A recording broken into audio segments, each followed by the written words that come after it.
In his almost 10 years as South Africa's president, Jacob Zuma faced numerous corruption allegations.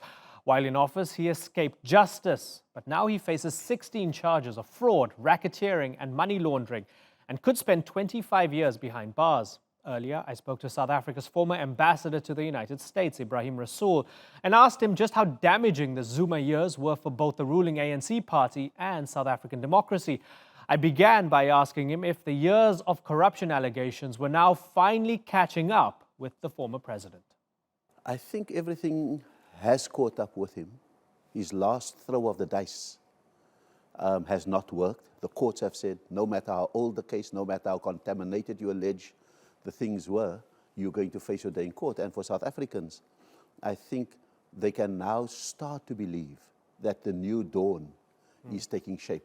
And so we're hoping that opening this door of prosecuting him will now lead to the things that are alleged in the Zondo Commission to now be followed up and prosecuted.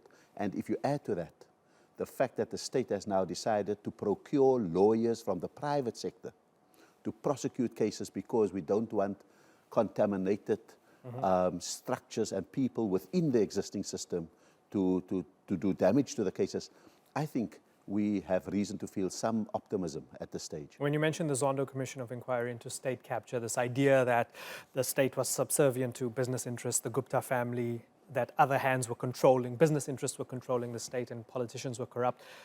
There was a feeling throughout that one of the reasons why Zuma is untouchable is because he's got receipts. He's got dirt on too many people. Too many people are liable to lose a lot of money and their reputations. That's why nobody really wants to touch him. Is that still a reality?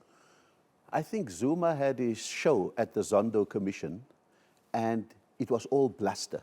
This one is a spy, that one is an apartheid spy, this one is that.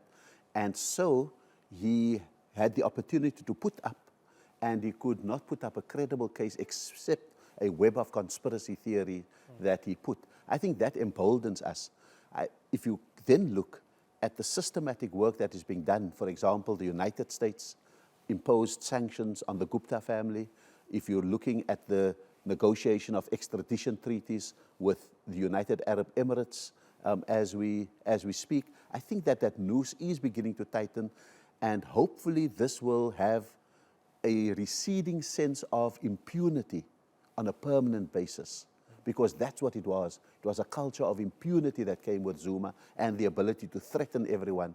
And maybe it's blanks that he is shooting at this point. So tell me if I'm wrong in mentioning any of this, that for at least a decade, under President Zuma, the government was corrupt.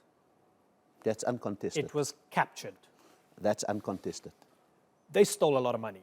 That's uncontested. The president put it at 1 trillion rands the other day. You were an ambassador at that time, representing the country. Surely you must have known this was going on. I would say that one of the reasons that I was asked to resign as premier by the Zuma ANC at that point was because we had led the Western Cape to vote against him at the Polokwane conference. And when he came back, he wanted his own people in power. And so I gladly stood down. And I think that that was part.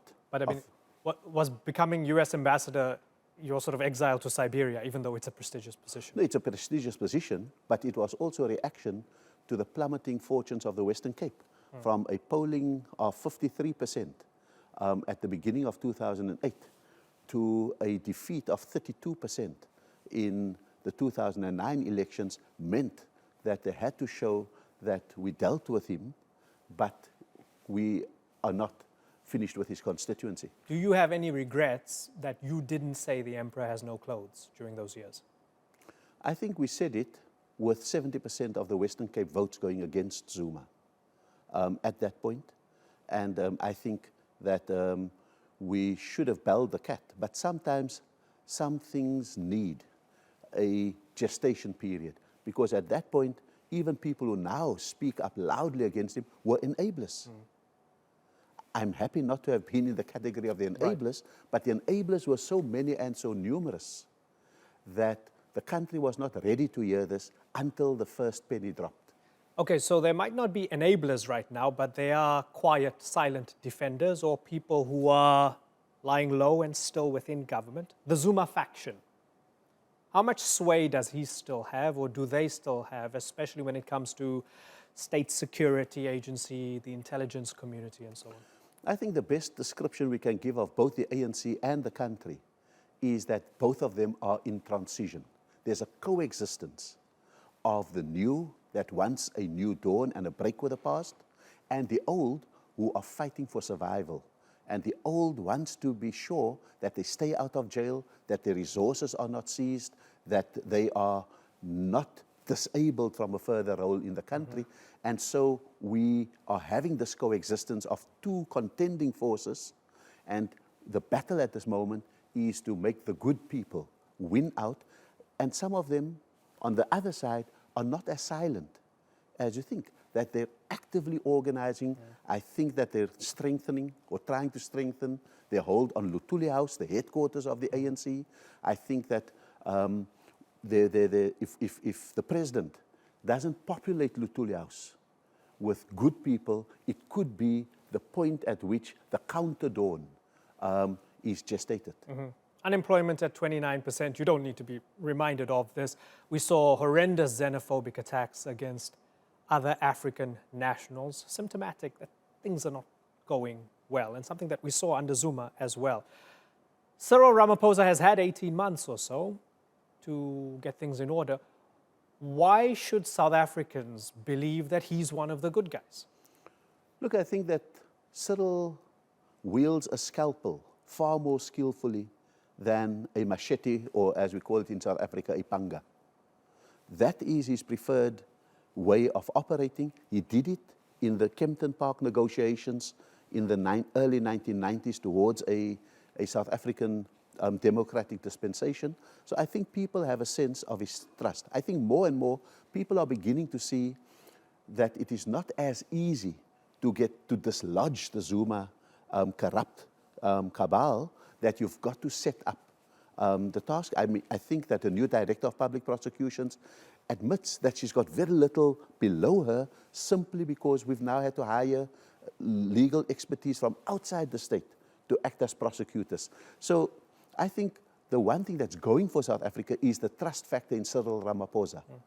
That is really one of the great things that I think we do have. On the other hand, I think we are also hoping that at the beginning of next month, that the South African Investment Conference will be a major success in kickstarting our economy again, that Moody's does not downgrade us even further to junk status. But it's a tough job. How do you actually tell investors or convince them that you need to pour money into this country when it's got all these deep problems?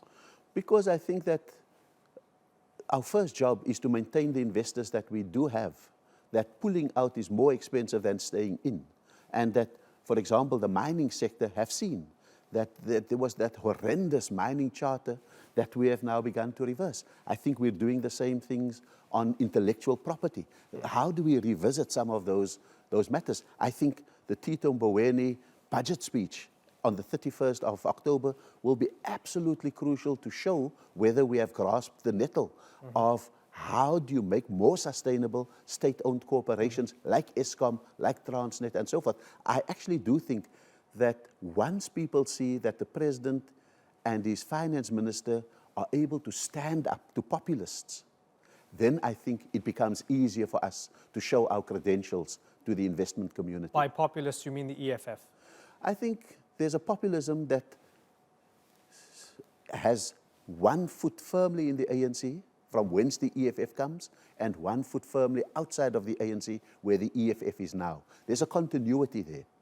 And that, I think, needs to be understood, that the EFF are being exposed every day, but we need to beat back the populists within the ANC in order for us to get coherent economic policy as a convincing case to not only South Africans that the future is looking better, to Moody's to prevent the downgrade, and to the investment community to say we are open for honest business. Right. So you were involved in the struggle against apartheid. You were a comrade and ally of Nelson Mandela. A lot of people struggle to bring democracy to South Africa. But you speak about grasping the nettle. 25 years on, it seems as if the ANC is still talking about grasping the nettle, right? Isn't this an excuse in a way, a good story to the South African people? Yes, we won liberation. Yes, we overcame something that was pathologically terrible. But a quarter of a century on, the fact that South Africa is in the state that it's in now, hasn't the ANC, the only thing the ANC has going for it right now is that it's blackmailed emotionally the South African voter each time they go to the polls by saying, hey, you can't disown your mother and your father, vote for us. What has the ANC really done for the country in 25 years? Look, I think that one can go through a lot of theories, but let me give you one simple fact. The Gini coefficient that measures the gap between rich and poor in a country, when it is purely based on the economy, what the private sector does, it goes to almost 0.7, which is quite high because 1 is the highest. When you add in what we call the social wage, the free healthcare, the education, the pensions, and all of those things, that Gini coefficient goes closer to 0.6. Now, that's the difference between building a safety net for the poor. On the other hand, I think that you're right. We don't want an unemployment figure of 30%. We don't want a growth rate of just about 1% and all of those kind of things. But it's also in the unique nature of the transition of South Africa that I think that we needed to grab the political state as the springboard or the beachhead to the economic state that we wanted. There was a massive aberration about 10, 12 years ago that derailed us from the next sequence of the transformation and that hijacked black economic empowerment for family empowerment, whether it is a Zuma family or a Gupta family, for nefarious procurement processes and for capture. I think that this is something that we had not budgeted for, if I can put it like that, because I can tell you, 10 years ago, Eskom had a AAA rating in its credit worthiness. It is now just, Fitch has just put it at negative at this point. That's what's happened in 10 years. And people still experiencing power cuts in the cities, yeah. I think it's less, but the fact that we're not out of the woods on any of these state-owned corporations, and I wouldn't want to soothsay our way through all of those things. It's a dire situation. Ebrahim Rasool, a pleasure having you on the Newsmakers. Thank you very much. Thank you very much.